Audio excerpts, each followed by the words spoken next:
백성이 나를 떠나 돌아섰지만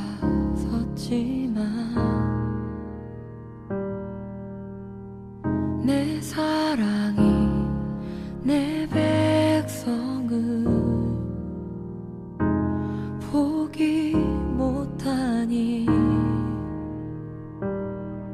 내 모든 것 내어주고 나 그들을 얻으리라. 여호와께 돌아가자. 우린 돌아서도 그는 변치 않네. 여호와께 돌아가자. 우린 넘어져도 그 사랑 영원하네.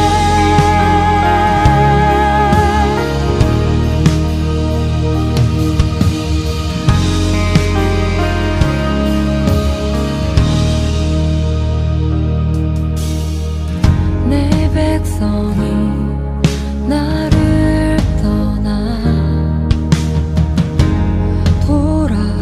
돌아섰지만 내 사랑이 내 백성을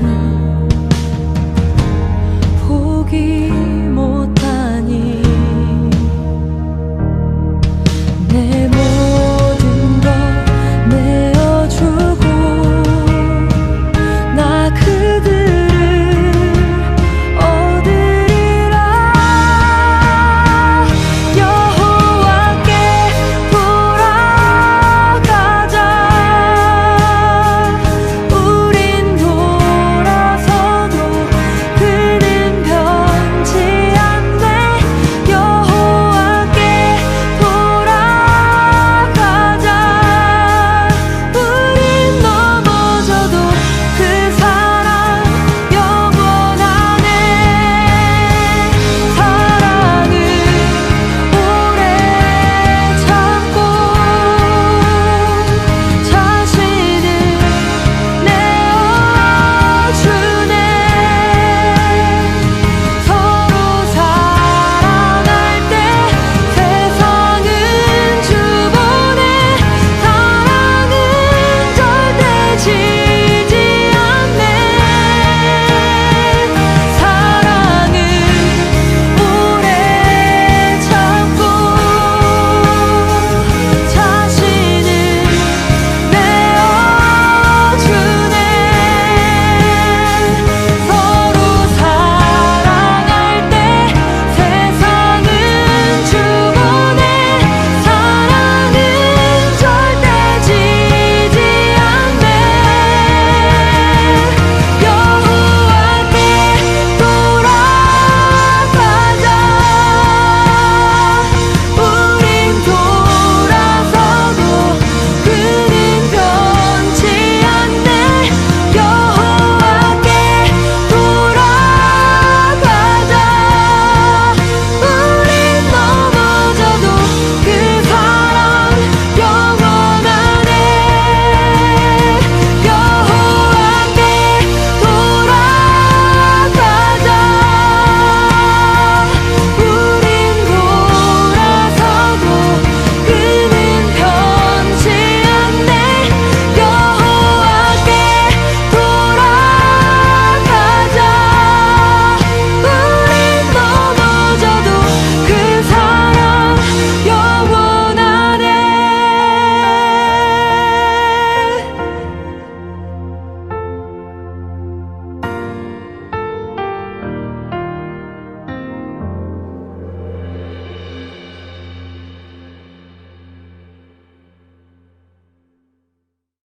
마가복음 9장 50절 같이 봅니다. 소금은 좋은 것이로되 만일 소금이 그 맛을 잃으면 무엇으로 이를 짜게 하리요. 너희 속에 소금을 두고 서로 화목하라 하시니라. 아멘. 이 소금이라고 하는 게 뭘까? 이 소금이라고 하는 게 소금을 두고 서로 화목하라 했으니까 소금 두고 화목해야 되겠죠. 소금 뿌리면 안 되고, 사람한테 소금 뿌리면 우리나라에서는 좀 안 좋은 의미가 되는데, 소금을 뿌리면 안 되고, 그 골로새 4장 6절의 말씀에서도 이런 말씀이 있어요. 너희 말을 항상 은혜 가운데서 소금으로 맛을 냄과 같이 하라. 그리하면 각 사람에게 마땅히 대답할 것을 알리라. 이렇게 나와 있어요. 너희 말을 항상 은혜 가운데서 소금으로 맛을 냄과 같이 하라. 그러니까 말하고 소금하고 좀 같이 나오는 걸 볼 수가 있죠. 말하고 소금하고 같이. 그러니까 여기서 소금을 두고 서로 화목하라 그렇게 말하는 걸 봐서 복음, 그러니까 말은 말인데 기쁜 소식, 그러니까 기쁜 소식 되시는 예수님, 그러니까 소금이라고 하는 게, 소금은 그러니까 억지로 뭐 이렇게 어색하게 하라는 게 아니에요. 어색하게 소금 뭐 갖다가 서로 화목하라 그렇게 어색한다는 게 아니고 자연스러운 겁니다. 왜 그 자연스러운 거냐면 성경에 보면 제사가 나오거든요. 제사가 레위기서 1장부터 5장까지 사이에 제사가 5개가 나와요. 번제, 소제, 화목제, 속죄제, 속건제, 이렇게 5개가 제사가 나오는데 그 중에 곡식을 드리는 제사가 나와요. 이 곡식 드리는 제사가 레위기서 2장에 나오거든요. 그 레위기서 2장에 보면 곡식 드리는 제사에는 꼭 소금을 쳐라 그렇게 말해요. 그러니까 곡식이 들어가니까 소금이 들어가야 된다? 이건 자연스러운 거라는 거죠. 왜냐면 그냥 곡식만 이렇게 하나님께 드리는 게 아니라 소금을 꼭 이렇게 쳐서 함께 드려야 된다. 그건 자연스러운 일이었다는 거죠. 예를 들자면 우리가 빵을 만들어요. 빵을 만들 때 소금을 넣는다는 것은 자연스러운 일이거든요. 소금을 넣어야지 이게 간이 배기지, 간이 없으면 안 되잖아요. 그래서 소금을 맛을 내는 거거든요. 그러니까 맛을 낼 때 사용하는 거예요. 그래서 곡식을 제사 드릴 때는 소금이 꼭 들어가야 된다. 레위기서 2장 13절 말씀에 나와 있는 말씀입니다. 자, 그래서 우리가 이게 왜 자연스러움이라고 이야기하냐면, 이거를 왜 자연스러움이라고 얘기를 하냐면요, 이 복음이라고 하는 게 이 소금이라고 하는 거 있잖아요. 이게 말씀인데 그냥 말씀이 아니고 이게 올바른 말씀, 그러니까 그냥 말씀이 아니라 바른 말씀, 바른 교훈, 바른 말씀, 이것을 표현할 때 소금이라고 이렇게 얘기할 수가 있다는 거죠. 그러니까 그냥 말씀이 아니라 소금을 두고 서로 화목하라는 말은 그냥 아무렇게나 말하면 서로 뭐 화목한다 그런 말이 아니라 복음이라고 하는 좋은 말씀, 바른 말씀을 갖다가 서로 증거해서 그 바른 말씀으로 한 마음이 될 때만 그때 서로 화목하게 될 수 있으니까, 하나님 안에서 화목한 것을 얘기하는 거니까 소금을 두고 화목하라 그렇게 이야기를 하는 거죠. 그래서 소금이라고 하는 게 자연스러움이다. 왜? 하나님께 제사를 드릴 때는 곡식을 드릴 때는 꼭 소금을 쳐야 된다라는 것을 이야기했듯이 하나님도 소금이라는 게 자연스럽게 들어가야 된다는 것을 이야기하는 거죠. 이렇게 자연스럽게 예배를 드릴 때 소금이 들어가야 된다라고 하는 게 억지가 아니라는 거예요. 억지가 아니니까 우리는 이게 어색하고 뭐 힘들고 어렵고 그런 말씀들이 아니라는 거죠. 그러니까 복음의 말씀이 사실 우리에게는 훨씬 그걸 알려고 하는 사람, 간절한 마음을 가진 사람에게는 굉장히 자연스러운 말씀이라는 거죠. 그러니까 상식적으로 이게 통하는 말씀이라는 거예요. 비상식적인 게 아니죠. 하나님은 이 자연을 우리에게 다 주시고 이걸 비상식적으로 주신 게 아니라 상식적으로 주셨어요. 그래서 우리가 상식이 통하는 세상에서 살고 있다고. 우리가 이 자연을 보면 자연스러움, 그래서 자연스럽다 할 때 자연이란 말이에요. 그래서 사람이 자연스러운 거예요. 소금이 있다고 하는 건 자연스러움입니다. 하나님의 복음이라고 하는 건요, 우리 인간들이 하나님을 바라보려고 하는 사람들은 자연스러운 거예요. 근데 하나님 바라보려고 하지 않은 사람들은 그게 어색한 거예요. 억지가 되는 거죠. 근데 하나님 바라보려고 하는 사람은 자연스러움이 된다. 그 곡식으로 예배를 드린 사람이 있어요. 누굴까요? 가인입니다. 가인이 곡식으로 예배를 드렸어요. 하나님 받아줬어요? 안 받아줬어요? 안 받아줬어요. 아벨이 드린 거는 받았어요? 안 받아줬어요? 받아줬어요. 아벨이 드린 거는 받아줬고 가인이 드린 건 안 받아줬어요. 왜 안 받아줬을까? 가인이 드린 걸? 소금이 안 들어가서 그런 거예요. 소금이. 그러니까 하나님은 원래부터 이 소금이라고 하는 것을 원래 하나님은 소금을 넣고 하나님 앞에 드리기를 원했던 거예요. 그러니까 소금이 없이 곡식을 드린 거예요. 그게 이제 우리가 어떻게 그걸 알 수 있냐? 뭘 어떻게 알아요? 레위기 2장 13절에 보면 나오는 거지. 레위기 2장 13절에 보면 그 어린 양을 드릴 때는 그 피가 같이 드려야 되고요. 곡식을 드릴 때는 소금을 같이 드려야 되는 거예요. 그게 자연스러움이라는 거예요. 하나님의 입장에서는 자연스러운 걸 받는 거예요. 그죠? 아벨은 자연스럽게 어린 양을 드릴 때 피를 드린 거고 함께. 곡식을 드리는 가인에게서는 자연스러운 게 뭐예요? 소금을 같이 드려야 되는 거예요. 그래야 하나님이 받아주시는 걸. 레위기상 13절에 나와 있는 얘기니까 그러니까 아는 거지. 성경에서 써놓은 거니까 아는 거죠. 뭐 사람이 얘기하는 거 아니잖아요. 우리가 그냥 추측을 하는 거 아니잖아요. 성경에 써 있으니까 그걸 아는 거란 말이에요. 그 아담이라고 하는 사람이 원래 농사 졌어요, 안 졌어요? 농사 졌어요. 근데 에덴 동산에서 농사 졌는데 농사를 져본 적이 있어요, 없어요? 성경 그 창세기 2장에 아담이 만들어지거든요. 창세기 2장에. 그리고서 2장에 아담을 왜 만들었다고 나와요? 창세기 2장 5절에 농사하게 하려고 아담을 만들었다는 거예요. 농사라는 게 아바드고 그게 아바드가 예배 드린다는 거거든요. 그러니까 예배 드리려고 아담을 만들었는 거예요.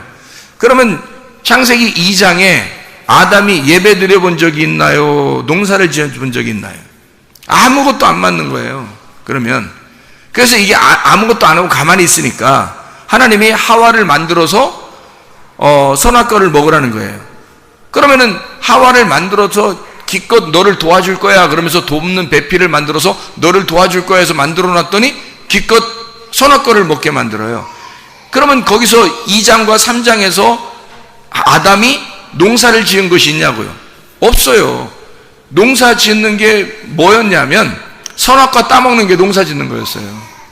그러니까 누구를 통해서 선악과를 먹은 거예요? 하와를 통해서, 자기 아내를 통해서 선악과를 먹은 게 그에게는 농사고 그게 예배였단 말이에요. 그러니까 예배를 드렸는데 그게 뭘 먹었다고요? 선악과를 먹었다고요. 그러니까 예배를 드리는데 뭘 먹어야 되냐면 생명나무를 먹어야 되는 거거든요. 생명나무를 먹어야 되는데 예배가 잘못된 거란 말이죠.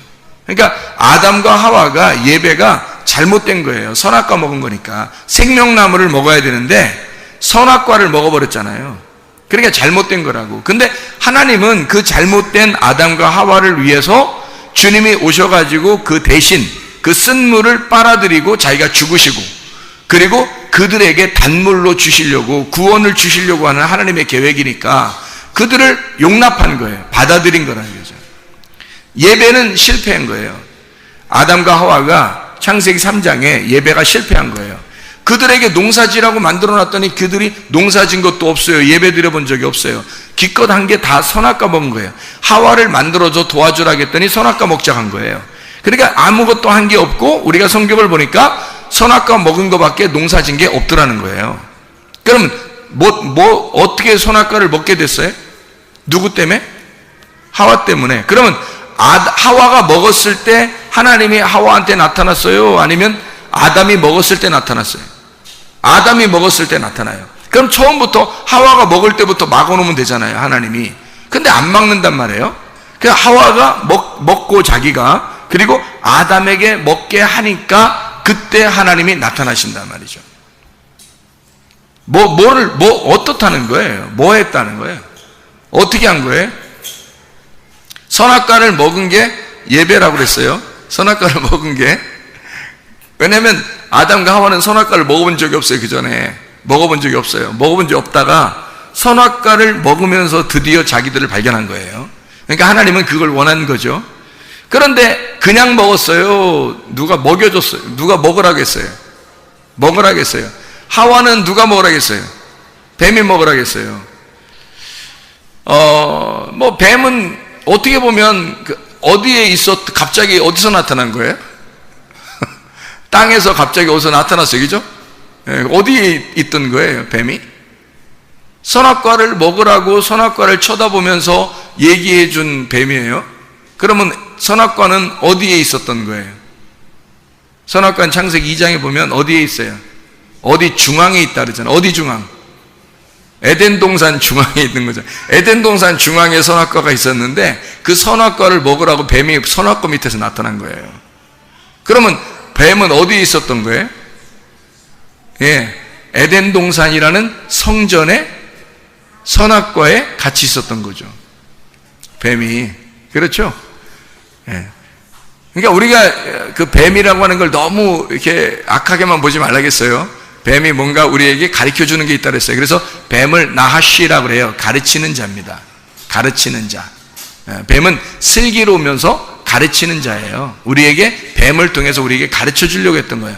하와에게 하와가 몰랐으니까, 하와가 그 하나님에 대한 약속을 몰랐으니까 뱀이 와서 가르쳐 주는 거예요. 그래서 하와가 먹게 된 거고, 그가 아담에게 이제 먹게 해준 거거든요. 그러면 결국 아담이 먹게 된 건 누구 때문에 먹었냐면 하와 때문에 먹은 거예요. 하와는 뱀 때문에 먹었지만 결국 하와가 먹었을 때는 하나님이 나타나지도 않았어요. 그건 죄 취급도 안 했어. 하와하고 얘기한 게 아니거든. 하나님은 아담하고 얘기했었거든요. 처음에 약속을 아담하고 했으니까 하와가 먹었을 때는 나타나지도 않아요. 근데 아담이 먹었을 때는 약속을 어긴 거니까, 그러니까 아담이 먹었을 때는 나타났죠. 자, 보세요. 아담이 먹은 것은 누구 때문에 먹었어요? 하와 때문에. 하와 때문에 먹었다고 하는 것은 지금 아담이 선악과를 먹어야 한다는 것은 성경에서 정해진 거란 말이에요.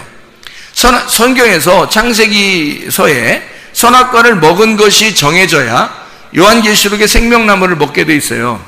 그리스도를. 그래서 선악과를 먹는 것이 정해진 하나님의 그 순서였단 말이에요. 하나님의 계획, 질서인데 그 선악과를 먹어야 되는데 그 먹는 것이 하나님의 계획이었다면 선악과를 먹는 게 아담으로서는 최고의 일이란 말이에요.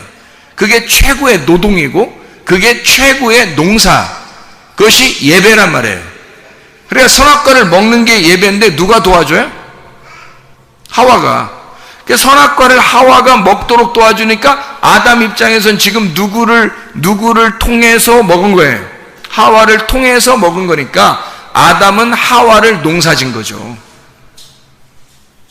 아담은 하와를 농사지어서 결국 선악과를 먹어 예배가 실패가 된 겁니다.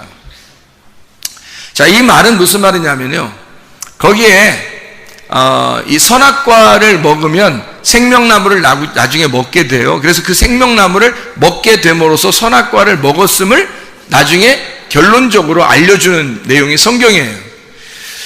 근데 이 선악과를 먹었을 때는 실패가 돼야지 이게 성공이 돼버리면 생명나무가 필요 없단 말이에요. 그러니까 이 선악과를 먹은 것이 예배 실패라고요. 노동의 실패, 농사의 실패라고 선악과 먹은 게. 그러니까 아담과 하와는 실패한 겁니다. 그래서 창세기 3장을 통해서 실패하고 하나님은 생명나무를 준비해 놓는 겁니다. 그렇죠? 그러니까 이 아담은 하와를 통해서 하와를 갈아서 선악과를 먹는 예배를 드린 거고, 가인이라고 하는 사람은 누구를 통해서 예배를 드린 것일까? 누구를 통해서? 가인이란 사람이 그냥 곡식을 하나님 앞에 드렸더니 안 받는 거예요. 하나님에 안 받아요. 그러면 곡식에 뭐가 들어가야 된다는 거예요? 곡식에 뭐가 들어가야 된다고요? 소금이 들어가야 된다고. 어린 양에는 뭐가 있으니까 하나님 받는 거예요? 피가 있으니까 받는 거예요. 피와 기름이. 그러니까 어린 양에는 피와 기름이 있으니까 받은 거고, 곡식 안에는 소금이 있어야 받는 거예요. 그러니까 이 곡식에 소금이 없으니까 이 가인이라고 하는 사람이 지금 원래 이 소금이라고 하는 걸 드리려면 누구를 지금 농사해야 되냐면, 가인의 입장에서는 아벨을 농사해서 하나님 앞에 예배를 드려야 된단 말이에요. 아벨을 농사해서 하나님께 예배를 드릴 때 하나님이 그 예배를 받으시는 거거든요. 그래서 하나님이 만나는 장면이 아벨을 죽이고 하나님이 만나셔요. 가인을. 그러니까 가인이 그냥 농사 짓고 하나님 앞에 드렸을 때는 하나님이 만나질 않아요. 근데 가인이 아벨을 죽이고 나니까 하나님께서 나타나십니다. 자, 아벨을 죽이니까 하나님이 나타났어요. 자, 뭐 어떻게, 왜 나타난 거죠? 왜 나타났어요? 어떻게 해서 나타났다고 거기 나와요? 누구의 핏소리가 들린다? 아벨의 핏소리가 들린다. 어디에서? 땅 속에서. 땅 속에 피가 들어갔다는 거예요. 너는 지금 땅에 농사를 지었잖아요. 농사를 지어가지고 하나님 앞에 이걸 드렸는데 하나님이 이건 안 받는단 말이에요. 근데 아벨을 죽이고 나니까 아벨의 피가 땅 속에 들어가 있다는 거죠. 그래서 땅 속에 들어있는 아벨의 피를 하나님의 소리를 듣고 하나님이 나타나서 가인을 부르시는 거예요. 그러면 땅이라고 하는 건 뭐가 있을 때 속죄가 일어난다? 피가 있을 때 이 땅에 속죄가 일어난다. 예수님이 십자가 못 박혀 돌아가실 때 피를 흘리셔서 어디로 떨어졌겠어요? 땅에 떨어진 거죠. 땅에 떨어져 땅을 정결케 하는 거란 말이에요. 땅이 누군데? 나니까 내 속에 예수의 피로 인하여 정결케 된다는 것을 이야기하는 거죠. 그러면 곡식에는 뭐가 들어가 있어야 된다고요? 땅은 피가 있어야 되고 어린 양에는 피가 있어야 되고 곡식에는 뭐가 들어있어야 된다고? 거기다 피 발라? 곡식에다 피 발라서 하나님 앞에 드리라는 거예요? 성경에? 아니잖아요. 곡식을 드릴 때 하나님이 제가 그랬잖아. 자연스러워진다고. 자연스러워야지 곡식을 갖다 하나님 앞에 드리면서 피를 갖다 뿌리고 드리면 좋겠냐. 하나님이 징그럽다 그러지. 자연스러워야지. 동물에는 피가 있는 거지만 곡식에는 소금이 있어야 된다는 말이에요. 그래서 하나님께 드릴 때, 곡식을 드릴 때는 자연스러운 곡식이 드릴 때 소금이 들어가야 하나님이 받는 거예요. 어린 양에 피가 있어서 그 피를 받는 것처럼 곡식에 소금이 있어야 소금을 받는 거라고요. 하나님이. 그러니까 곡식에는 상식적으로 비상식적이 아닙니다. 하나님은 자연스러운 거예요. 곡식 안에는 소금이 들어있어야 된다는 거예요. 그거를 하나님이 보시고 받아야 된다는 거죠. 그러니까 가인은 아벨을 농사져서 뭘 깨달았어야 되는 거예요. 아, 땅 속에는 피가 묻히는구나. 이게 피가 그 속에서 소리를 질러서 나오는구나. 그 복음을 소개해 주는 거구나. 그러면 그 아벨을 죽임으로써 뭘 깨달은 거예요? 복음을 깨달은 거죠. 그래서 곡식을 내가 드린 게 잘못 드렸구나. 이게 곡식 드린 게 아니라 어린 양을 들여서 피를 하나님 앞에 드리면 받았을 것이고, 내가 곡식을 차마 농사를 지어서 곡식을 드리는 거였다면 소금을 쳐서 드렸어야 되는 거구나 라는 걸 깨달은 거죠. 아벨을 죽이고 나서야 깨닫게 된 거라는 거죠. 자, 제가 이거를 왜 소금을 두고 서로 화목하라, 이 말은 복음이라고 하는 말씀, 이것이 우리에게는 자연스러움이고 이건 상식적이다 라고 제가 얘기를 했냐면, 양심에 대한 이야기를 하려고 그래서 그런 거예요. 양심 있냐 이런 말 하죠. 사람들이 뭔 얘기를 하다가 보면 너 양심 있냐 그 말 하죠. 저거 양심도 없어 이런 말 하고요. 너 진짜 양심 있냐 그런 말 하잖아요. 그래서 그 양심이라고 하는 게 양심이라고 하는 거는 그냥 다 가지고 있는 거예요. 누구나 다 가질 수 있는 건데, 가질 수 있지만 실제로는 누가 가지고 있는 게 하나님께서 말하는 성경에 있는 양심일까? 그 양심을 한번 찾아보려고 그러는 거예요. 양심 있냐 할 때 여러분 이거를 비상식적이라고 그래요. 양심 있냐 그럴 때 상식적인 걸 얘기해요. 상식적인 걸 얘기하는 거예요. 너 양심 있냐 그럴 때는 야 보편적으로 상식적으로 이렇게 하는 거야 라고 얘기할 때 너 양심 있냐 그렇게 하지, 이 전 지구상에 한 명만 하는 걸 갖다가 너 양심 있냐 그렇게 말하면 안 되는 거지. 전 지구상에 아무도 그렇게 하는 사람이 없는데 한 명만 딱 그래. 그럼 그걸 양심적이라고 말할 수는 없는 거죠. 모든 사람이 똑같이 생각하고 있는 거를 양심이라 그러는 거죠. 상식적이라는 얘기예요. 그 말은 자연스럽고 상식적이라는 얘기입니다. 하나님은 우리에게 비상식적인 분이 아니십니다. 무질서한 하나님이 아니십니다. 하나님은 완전히 자유하시고 자연스러우신 분이에요. 그래서 우리에게 억지로 어색하게 하나님을 섬기고 어색하게 이렇게 하라고 하지 않았어요. 그건 율법이에요. 그건 너희들이 스스로 만든 율법이고 거기에 너희가 갇혀 있는 거지. 그 안에서 뭘 발견해야 되냐면 양심을 발견해야 된다는 것입니다. 제가 율법 안에서 양심을 발견해서 여러분에게 내가 발견한 양심을 소개하고 싶은 거예요. 그건 상식입니다.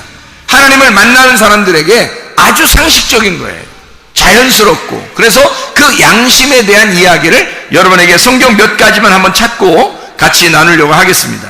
요한복음 8장 9절 말씀이에요. 요한복음 8장 9절 말씀. 요한복음 8장은 간음한 여인에 대한 이야기가 쭉 나오거든요. 거기에 8장 9절에 이렇게 나와 있습니다. 그들이 이 말씀을 듣고 양심의 가책을 느껴 어른으로 시작하여 젊은이까지 하나씩 나가고 오직 예수와 그 가운데 섰는 여자만 남았더라. 양심이 발동된 겁니다. 양심이, 이 사람들은 지금 다 성경을 아는 사람들이에요, 모르는 사람들이에요? 성경을 아는 사람들이에요. 성경을 아는 사람들이니까 양심이 발동된 거예요. 그죠? 성경을 모르는 사람은 양심도 없을 수도 있어요. 성경에서 말하는 양심은 성경을 아는 사람에게 일어나는 겁니다. 성경을 아는 사람에게 있는 게 양심이에요. 성경도 모르는 사람, 교회도 안 다니는 사람, 성경도 모르는 사람인데 양심이 어디 있어요, 그 사람들에게? 근데 성경을 아는 사람에게는 우리 일반적인 양심이 아니라 일반적인 양심 모든 사람이 가지고 있지만 성경의 양심은 교회 다니는 사람들에게만, 말씀을 듣는 사람들에게만 있는 거라는 거죠. 이 성경의 양심을 깨달으니까 자기의 발등을 찍는 거예요. 다른 사람을 죽일 수가 없는 거예요. 자기 양심이 발동됐단 말이에요. 그리고 돌아간 거예요. 자, 사도행전 23장 1절 말씀 봅니다. 사도행전 23장 1절 말씀. 거기에도 23장 1절, 사도행전 23장 1절 말씀 보니까 바울이 공회를 주목하여 이르되 여러분 형제들아, 오늘까지 나는 범사의 양심을 따라 하나님을 섬겼노라 그랬어요. 그냥 우리가 일반적인 양심이라 그러면 하나님을 섬긴다는 말이 안 맞죠. 양심이라는 말하고 하나님을 섬긴다는 말하고 같이 놨잖아요. 그러면 양심을 통해서 하나님을 섬겼다는 거예요. 그러면 하나님을 섬기는 것이 양심이 들어가야 섬긴다는 얘기예요. 그렇죠? 양심이 들어가야 하나님을 섬길 수 있다는 거예요. 그러면 성경의 양심은 다르다는 것이죠. 세상 일반적인 양심이 아니라는 거예요. 제가 몇 가지만 또 한번 찾아보면 많이 안 찾을 테니까 성경 몇 가지만, 24장 16절, 사도행전 24장 16절 말씀. 이것으로 말미암아 나도 하나님과 사람에 대하여 항상 양심의 거리낌이 없기를 힘쓰나이다, 이렇게 이야기를 했죠. 자, 로마서를 가보겠습니다. 로마서 2장 15절, 로마서 2장 15절에 14절부터 보면요, 율법 없는 이방인이 본성으로 율법 일을 행할 때에는 이 사람은 율법이 없어도 자기가 자기에게 율법이 되는데, 이런 이들은 그 양심이 증거가 되어 그 생각들이 서로 혹은 고발하며 혹은 변명하여 그 마음에 새긴 율법의 행위를 나타내느니라. 무슨 말이냐면요, 양심이라는 것이 발동되면 율법이라고 하는 것이 함께 일을 하기 시작해서 양심을 통해서 자기를 심판해버린다는 거예요. 양심이. 그러니까 일반적인 교회 안 다니는 사람도 양심이란 일반적인 양심은 있어요. 누가 준 거예요, 다 그게? 양심이? 하나님이 주신 거예요. 하나님이 다 이방인들에게도 양심을 주셨기 때문에 그 사람들은 율법이 없어요. 율법이 없는데도 양심상 안 되는 거예요, 이게. 일반적인 도덕적인 양심으로도 이게 율법이 발동된단 말이에요, 이게. 하물며 교회 다니는 사람들의 율법으로 양심이 발동된다는 것은 하나님의 일하고 연결되는 거죠. 선한 양심이라 그래서 바울은 선한 양심이라고 그래서 그렇게 고백을 해요. 자, 우리 성경 로마서 9장 1절입니다. 로마서 9장 1절. 내가 그리스도 안에서 참말을 하고 거짓말을 아니하노라. 나에게 큰 근심이 있는 것과 마음에 그치지 않는 고통이 있는 것을 내 양심이 성령 안에서 나와 더불어 증언한다 그랬거든요. 성령 안에서 양심이 함께 증언한대요. 그러니까 성령과 양심이 같이 있는 것을 볼 수 있죠. 양심과 성령이 같이 있는 거예요. 예, 그러니까 이 마음은 독특하게 하나님이 주신 마음이라는 거예요. 이게 양심이라고 하는 겁니다. 자, 로마서 13장 5절 말씀이에요. 13장 5절 말씀 보면요, 그러므로 복종하지 아니할 수 없으니 진노 때문에 할 것이 아니라 양심을 따라해라, 그 말이에요. 그러니까 너 혼날 것 같아서 양심적으로 살아라는 말이 아니라 양심을 따라 그냥 행동하라는 거예요. 너 하나님의 진노가 있으니까 그렇게 복종하고 이렇게 하는 게 아니라 양심을 따라서 복종해라는 거예요. 야, 양심적으로 복종해라, 그 말이거든요. 자, 이제 슬슬 이게 양심이 좀 가까워지고 있습니다. 디모데전서 1장 5절 말씀입니다. 디모데전서 1장 5절 말씀 보면요, 1장 5절, 이 교훈의 목적은 청결한 마음과 선한 양심과 거짓이 없는 믿음에서 나오는 사랑이라. 이 교훈, 이게 바른 교훈인데요, 말씀의 바른 교훈, 복음이라 그랬죠. 그것이 청결한 마음과 선한 양심과 거짓이 없는 믿음에서 나오는 사랑이래요.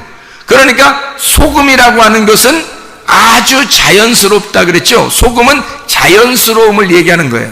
소금을 맛을 이렇게 딱 이렇게 집어넣잖아요. 그러면 소금은 온데간데 없어요. 그 소금이 어디로 들어가 있어요? 예, 배추나 이런 거 절일 때 소금을 갖다 이렇게 집어넣잖아요. 그러면 배추 절일 때 소금 집어넣어. 어느 날 소금을 찾으면 소금이 있어요, 없어요? 못 찾죠. 뭐만 있어요? 배추만 있어요. 그 김치가 돼 있어요. 그러니까 이게 소금이 그 안에 들어가 있는 거예요. 소금이 그 안에 들어가 있어요. 그러니까 이 속에 들어가서 자기 소금이 죽음으로써 배추를 살려버린 거예요. 배추의 맛을 살려버린 거란 말이에요. 그러니까 이것은 소금이 들어가고 거기서 죽고 그 속에서 맛을 내는 건 자연스러운 일이었단 말이에요. 소금을 집어넣는 자체가 자연스러움이었단 말이에요. 그러니까 이 양심이라고 하는 게 억지로 하는 게 아니라고. 이게 하나님이 우리에게 주신 양심은 억지로 하나님의 일을 하고 억지로 하나님 바라보고 예배드리고 이러라는 게 아니에요. 이것은 소금을 치는 것과 같은 거라는 거야. 소금을 치는 것과 같이 이렇게 자연스러운 복음이라는 겁니다. 그러니까 이게 하나님의 사랑인 거죠. 그래서 여기서도 청결한 마음과 선한 양심과 거짓이 없는 믿음에서 나오는 사랑이래요. 그게 뭐라고요? 양심적인 거예요. 그 양심적인 건 자연스러움이고 자연스러운 건 소금이고 그건 복음이라는 거예요. 그래서 그 복음이라고 하는 양심이 우리의 속에 들어오는 것은 자연스럽게 하나님이 우리에게 주시려고 하는 소금과 같다는 거예요. 자, 또 봅니다. 디모데전서 1장 19절 말씀이에요. 믿음과 착한 양심을 가져라. 어떤 이들은 이 양심을 버렸고 그 믿음에 관하여는 파선하였느니라. 아유, 양심도 깨질 수가 있네요. 양심도 깨질 수가 있어요. 그러니까 믿음과 착한 양심이 같이 나오죠. 그럼 믿음하고 양심이라는 게 같이 활동하는 거라는 거예요. 그러면 착한 양심, 선한 양심, 착한 양심이라고 하는 건 믿음하고 함께 공존해서 일을 하는 거라는 거예요. 그럼 여러분이 믿음이 있다 그러면 반드시 뭐가 있어야 된다는 거예요? 착한 양심이 있어야 된다는 거죠. 그러니까 사람들이 가지고 있는 양심적으로 해, 그건 뭐 당연히 있어야 되는 거고. 자, 남편이 아내에게 대할 때 양심적으로 대해야 되겠죠. 아내가 남편을 대할 때 양심적으로 대해야 되겠죠. 그 양심보다 훨씬 더 중요한 성경 귀절이 착한 양심이에요.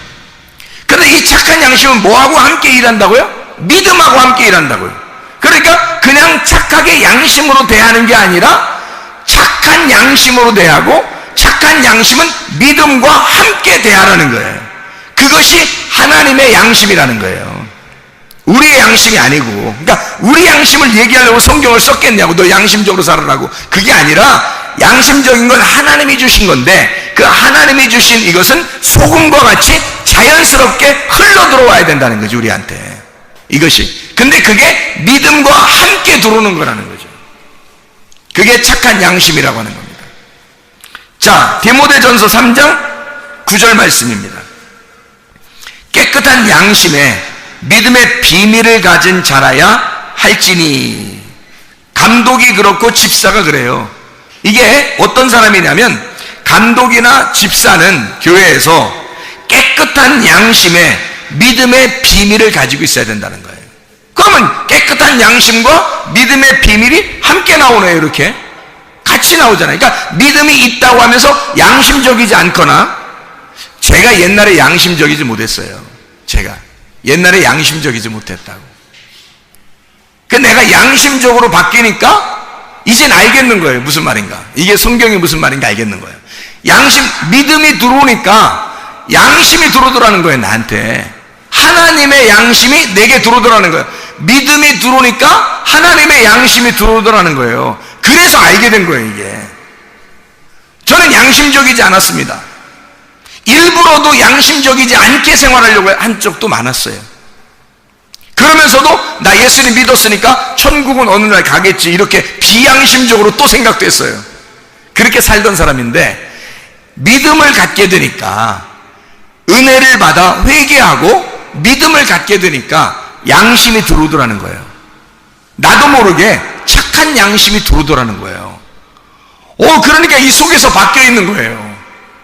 뭔가 달라요. 뭔가 이상하게 달라진 거야. 내가 나를 봐도 달라진 것 같고, 주님 앞에 이렇게 교제해도 다르고요. 그 주님과 교제하는 게 뭘로 교제하겠어요? 말씀으로 교제하는 거죠. 달라요, 이상하게. 그러니까 믿음과 양심이 함께 있더라는 얘기입니다. 자, 우리 베드로전서 2장 9절 말씀, 베드로전서 2장 9절 말씀. 그러나 너희는 택하신 족속이요 왕같은 제사장들이요 거룩한 나라요 그의 소유된 백성이니 이는 너희를 어두운 데서 불러내어 그의 기이한 빛에 들어가게 하신 이의 아름다운 덕을 선포하게 하려 함이니라. 베드로전서 3장 16절 봅니다. 베드로전서 3장 16절. 선한 양심을 가져라. 이는 그리스도 안에 있는 너희의 선행을 욕하는 자들로 비방하는 일에 부끄러움을 당하게 하려 함이라. 선한 양심을 가지라. 너가 베드로전서 2장 9절에 너는 택하신 족속이고 왕같은 제사장들이고 거룩한 나라 하나님의 소유가 된 백성이니까 널 어두운 데서 불러낸 것은, 네가 그 기이한 빛에 들어간 것은 아름다운 덕을 선전하게 하려고, 너를 통해서 소금을 고르게 분배함으로써, 그 복음을 고르게 분배함으로써 화목시키려고 하는, 서로 하나가 되게 하려고 하는 너의 선한 양심으로, 그냥 사람들이 말하는 양심적이라는 도덕적인 그런 얘기가 아니라 진짜 하나님의 선한 양심으로 서로 소금을 뿌려서 함께 그 소금으로 화목하게 만드는 양심이 네 속에 들어와 하나님의 아름다운 덕을, 복음을 소개하고 선전하게 하려고 너를 어두운 데서 불러냈다는 겁니다. 그러니까 우리는 하나님의 선한 양심이 있어야 되는 거죠, 우리 속에. 그래서 베드로전서 3장 여기에 지금 16절에 선한 양심을 가져라 그렇게 말하는 거예요. 선한 양심, 분명히 선한 양심이 있다니까요. 제가 그걸 경험했어요.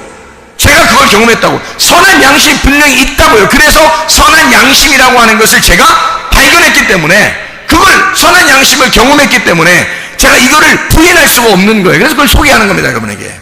선한 양심을 가지라고. 여러분도 선한 양심을 가지셔야 합니다. 그냥 착한 일 해라, 착하게 좀 살아라, 이런 정도가 아니에요. 선한 양심을 가지셔야 된다는 겁니다. 베드로전서 3장 21절, 베드로전서 3장 21절 말씀. 물은 예수 그리스도께서 부활하심으로 말미암아 이제 너희를 구원하는 편이 곧 침례라.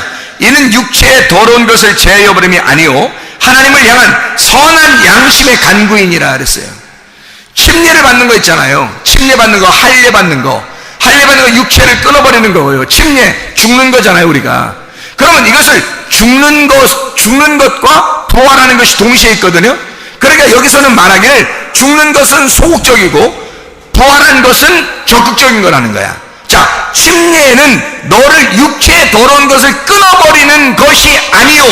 뭐 하는 거다? 선한 양심을 따라가는 거다, 이렇게 말하는 거잖아요. 그러면 보세요. 너가 육체를 끊어버리려고 내가 이거 안 해야지, 이거 안 해야지, 내가 이걸 죽여야지, 내가 죽어야지, 아니 내가 이걸 하면 안 돼, 이렇게 안 돼 하면서 이렇게 하는 것은 소극적이라는 겁니다. 그것 침례를 받는 것은 그것이 아니라는 거예요. 다시 말하면 침례가 물론 우리의 육체를 끊어버리는 죽음을 얘기하죠. 당연히 그걸 얘기하죠. 얘기하는 것인데 더 적극적으로 이 성경은 그렇게 말씀하는 겁니다. 네가 이것을 거기에 소극적으로 부정적으로 네가 너 죽는 것만 생각하느냐? 그거는 어린아이들도 생각하는 거야. 침례를 받는다, 할례를 받는다 그러면 어린아이들도 무슨 생각하면 너가 죽는다, 육체적으로 끊어버린다, 요거 정도는 다 생각할 수 있다는 거야. 이건. 근데 더 하나님의 측면에서 선한 양심 안에서 생각할 때는, 선한 양심은 우리에게 뭐라고 고백하냐면 진짜 복음을 따라와라. 진짜 복음은 선한 양심인데 그 선한 양심을 네가 따라와야 된다는 것을 말하는 것입니다. 너가 죽는 것 정도는 아무것도 아니야. 그거는 그게 아니야. 침례는 그걸 얘기하려고 했던 게 아니야. 결국 너의 죽음이 너를 살리는 데 있었던 거고, 네가 그렇게 육체를 끊어버리는 죄를 그만둬야지 하는 그거 정도가 아니라는 거예요. 그 정도가 아니라 하나님이 우리에게 원하시는 것은 너는 선한 양심을 따라가라 그 말이거든요. 침례라고 하는, 적어도 주님이 말하는 침례라고 하는 것은 네가 너를 죽이고 내가 죄를 그만둬야지, 내가 이런 죄를 그만둬야지 라고 하는 그 정도가 아니라는 거예요. 그게 아니라 하나님의 선한 양심을 따라가는 것이다. 하나님의 선한 양심을 따라가는 것이다. 그러니 이 선한 양심이 얼마나 우리에게 중요한 거냐고요. 그래서 우리는 믿음이라고 하는 게요, 그냥 여기 지금 소금과 믿음, 복음과 믿음, 여기 지금 선한 양심과 믿음 다 같이 나오잖아요. 이게 무슨 말이냐면 믿음이 생기면 선한 양심이 들어오는 거예요. 그러면 우리 속에서 우리도 모르는 사이에 내가 맛깔난다고요. 이상하게 자기 자신이 맛깔나니까 자부심이 생기는 거예요. 자존감. 나는 자존감이 그렇게 많이 있었던 사람이 아니에요.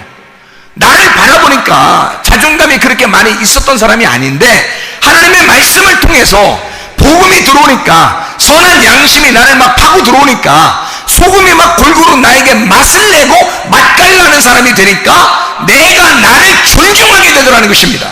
내가 나를 존중하니까 이런 범죄를 안 하는 것 정도는 우스운 거고 하나님의 선한 양심을 따라가는 자가 되더라는 말이지.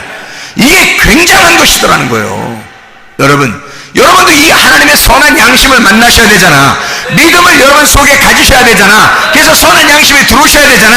그러니까 선한 양심이 뭔지를 우리가 깨달아. 이게 믿음이라는 거예요. 이게 믿음. 이게 믿음. 그러니까 그 선한 양심이 들어와야 변함없이 나를 끌고 나가는 거예요. 어느 날 하루 하는 게 아니라 계속해서 하는 게 피스피스라고 하는 믿음이에요. 그래서 성경을 믿음이라고 하는 게 뭐냐? 믿음이라는 게, 믿음 그러면 믿음이 뭐지? 막연하게 이게 소망의 예수님입니다. 소망의 예수님이 믿음이에요. 잘 생각해봐요.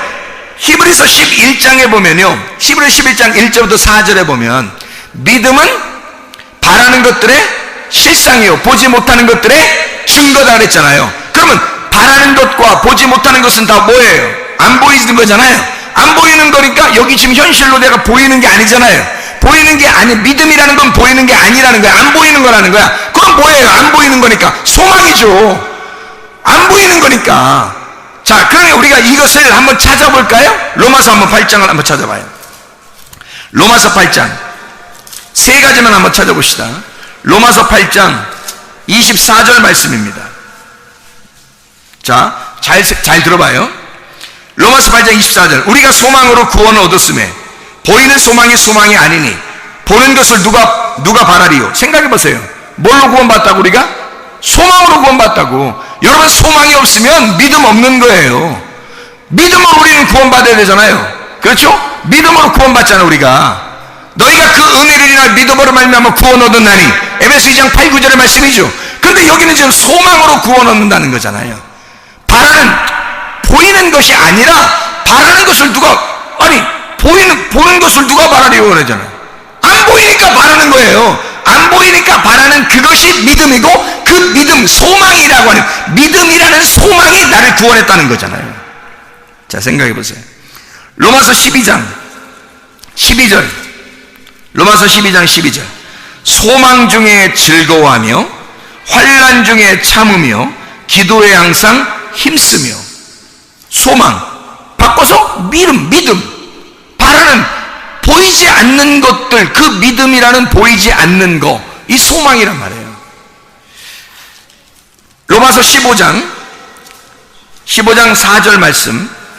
무엇이든지 전에 기록된 바는 우리의 교훈을 위하여 기록된 것이니 우리로 하여금 인내로 또는 성경의 위로로 소망을 가지게 함이니라. 아니, 우리 믿음을 가져야 천국가잖아요. 영혼의 구원받잖아. 베드로전서 1장 9절에 믿음으로 너희의 영혼의 구원을 받는 거잖아요. 그런데요, 여기서는 소망을 가지게 하려 합니다. 성경의 위로로 소망을 가지게 하려 합니다. 소망을 갖게 하려고 우리를 부르신대요. 소망을 갖게 하려고. 그 믿음이거든요. 하나만 더 찾아요. 로마서 15장 13절 말씀. 소망의 하나님이 모든 기쁨과 평강을 믿음 안에서, 이러잖아요. 소망의 하나님이 믿음 안에서 너희에게 충만하게 하사 성령의 능력으로 소망이 넘치게 하시기를 원하노라 그랬잖아요. 소망이죠. 그게 믿음입니다. 믿음과 소망은 같이 나오는 거예요. 그래서 그것이 복음이고 소금이고 선한 양심이라는 겁니다. 선한 양심이라고 하는 것이 슈네이데시스라는 단어거든요. 슈네이데시스. 이 슈네이데시스라고 하는 것은 공통적으로 함께 도덕적인 어떤 의식을 갖는 참된 진리를 말합니다. 옳은 분별력을 선한 양심, 슈네이데시스, 양심이라 그렇게 말해요. 그러니까 밖에 있는 사람들이 얘기하는 게 아니라 진리를 가지고 하늘적인 땅의 지각이 아니라 하늘적인 지각을 갖는 거, 하늘적인 지각을 갖는 걸 선한 양심이라 그러는 거예요. 사람들은 누구나 다 양심을 가지고 있어요. 너 양심 있냐? 그렇게 말하잖아요. 그런데 하나님이 주시는 양심이 있다고. 그거를 여러분과 제가 가지고 있어야 된다고요. 제가 그것이 없었는데 믿음을 가지니까 소망이 있고, 소망을 가지니까 믿음이 있는 거예요. 소망과 믿음이 함께 같은 거였다는 거죠. 왜냐하면 내가 여기서 지금 현실로 가지고 있었던 것이 아니라 하나님이 주시는, 바라는 것을, 보이지 않는 걸 주는 거란 말이에요. 내가 바라는 것이 그거였는데 하나님이 그걸 보이지 않는 걸 주시더란 말이에요. 그게 믿음과 소망이었다는 거죠. 근데 믿음이 소망이었고 소망이 믿음이었다는 거예요. 그게 선한 양심이었다는 거죠. 그 선한 양심을 하나님이 주시니까 사람이 어떻게 변하겠어요? 양심적으로 변하는 거예요. 사람이 양심적으로. 근데 세상적인 도덕적 양심이 아니라 하늘적인 지각을 갖게 되더라는 거예요. 하늘적인 양심이 내게 오더라는 겁니다. 그래서 슈네이데시스를 보니까 이 슈네이데시스가 슈네이도에서 왔는데요. 슈네이도라고 하는 것은 쉔이라는 말하고 에이도라는 말의 합성어예요. 쉔이라는 말은 함께라는 말이거든요. 쉔이라는 말, 함께, 같이, 곁에서 하나된, 하나된, 같이, 함께. 에이도란 말은 보인다 말이거든요. 본다라는 말이에요. 에이도는 본다, 깨닫는다, 이해한다는 거예요. 자, 보세요. 그러면 양심, 그럼 뭐라고요? 슈네이도, 함께 보는 걸 말하는 거예요. 누구하고 보는 걸 말하는 거예요? 하나님과 함께 보는 걸 말하는 거예요. 그게 생기더라는 거예요. 지금 제가 여러분에게 말씀드리고 싶은 건 이겁니다. 하나님은 비상식적으로 우리에게 대하지 않습니다. 아주 자연스럽고 아주 상식적으로 우리에게 대하신다는 거죠. 곡식에는 소금이 들어가야 하는 것처럼, 동물에는 피가 있는 것처럼 하나님이 받으시는 것도 억지로 이상한 걸 받고 그러지 않는다는 말입니다. 하나님은 그 복음의 말씀이 우리에게 선한 양심이 되어 하늘의 지각이 내려오게 하고, 그 하늘의 지각이라는 그 양심은 반드시 우리에게 뭘 알게 하느냐면 하나님과 함께 보는 눈을 주시는 거예요. 하나님과 함께 깨닫게 하는 눈을 주시는 거예요. 그게 왔다는 겁니다. 저에게. 그게 내가 회개하고 은혜를 하나님 앞에 구하니까 주님이 믿음이라는 걸 주시고 소망이라는 걸 주시더라는 말이야. 함께 뭐가 왔냐면 시레이도라는 양심이 오더라는 거예요. 그 하나님의 상식, 하나님의 그 화목함, 그 상식이 내게 오더라는 거예요. 하나님의 보는 그 눈이 오더라는 거예요. 그래서 시내도 하나님과 함께 보는 눈이 열리기 시작하는 거예요. 이 하나님의, 그러니까 이게 진리가 열리는 거예요. 옳은 진리라는 거죠. 바른 말씀, 옳은 진리가 열리는 거예요. 이게 선한 양심입니다. 여러분에게는 이런 양심이 있으십니까? 양심적이어야 한다. 네가 양심적이어야 한다. 네가 양심으로 상식적으로 살아봐라. 네가 자연적으로 자연스럽게 한번 살아봐라 이 말이에요. 그리스도인이냐? 네가 자연스러우냐? 네가 진짜 하나님의 사람이냐? 너는 양심이 있느냐 이 말이에요. 그리스도의 양심을 갖는 주의 백성들 다 되시길 바랍니다. 기도하겠습니다. 우리 하나님 아버지, 사랑과 은혜를 감사를 드립니다. 아버지 하나님, 우리로 하여금 하늘적 지각을 갖게 도와주시옵소서. 하나님의 놀라운 화목함을 우리에게 주셔서 소금과 같이 소금을 두고 너희가 화목하라고 하는 그 말씀을 통해서 하나님, 우리가 양심적인 주의 사랑을 깨닫기를 소원합니다. 하나님, 우리에게 선한 양심을 허락해 주셔서 주의 마음을 깨닫게 도와주시옵소서. 주님과 함께 볼 수 있는 눈을 허락해 주시옵소서. 주님과 함께 이해하게 도와주시옵소서.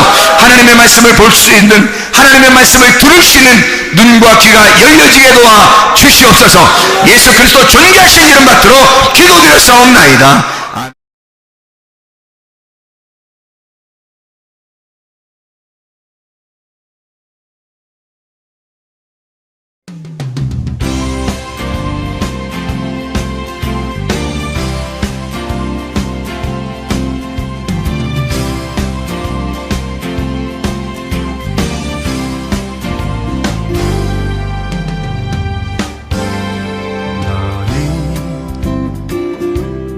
너머로 뻗은 나무 가지에 푸른 열매처럼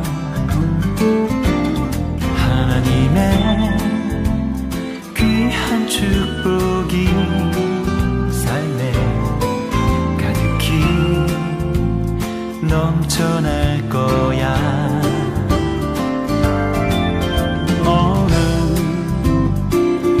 어떤 시련이 와도 능히 이겨낼 강한 발이 있어. 전능하신 하나님께서 너와 언제나 함께 하시니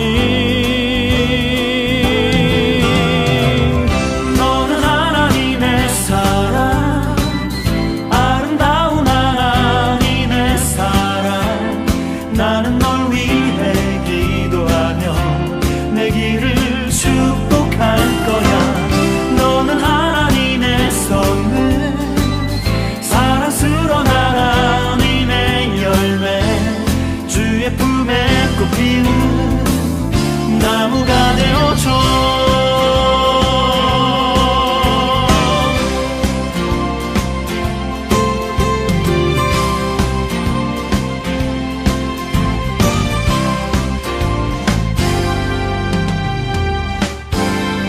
너는 담장 너머로 뻗은 나무 가지에 푸른 열매처럼 하나님의 귀한 축복이 삶에 가득히 넘쳐날 거야. 너는 어떤 시련이 와도